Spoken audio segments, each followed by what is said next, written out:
बिस्मिल्लाहिर्रहमानिर्रहीम। अस्सलाम वालेकुम। मुझे उम्मीद है आप सब खैरियत से होंगे। अल्लाह ताला हमेशा आप सबको शादोबाद और हमेशा खुश रखे।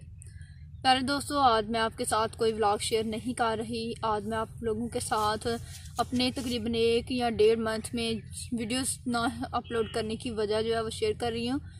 तो मेरा जो चैनल है अबाउट दुबई, इस चैनल के साथ कुछ मसला हो गया जिसकी वजह से मैं इस चैनल पर अब वीडियोस अपलोड नहीं किया करूँगी। इस वजह से मैं बहुत ही परेशान और बहुत ही ज़्यादा अपसेट रही हूँ। तो इस वजह से मैंने इरादा किया है मैं न्यू चैनल बनाऊंगी। तो मैंने न्यू चैनल बना लिया है जिसका लिंक मैं आप लोगों को डिस्क्रिप्शन में डाल दूंगी। तो मुझे उम्मीद है कि आप सब मैं चाहती हूँ कि आप सब मुझे इस न्यू चैनल पर फॉलो करें। तो इस तरह की प्यारी और नई नई वीडियो देखने के लिए आप लोग मुझे बहुत सारा प्यार दीजिएगा और मेरे चैनल को जो है वो लाइक कीजिएगा, सब्सक्राइब कीजिएगा और मेरा इस सफ़र में साथ दीजिएगा।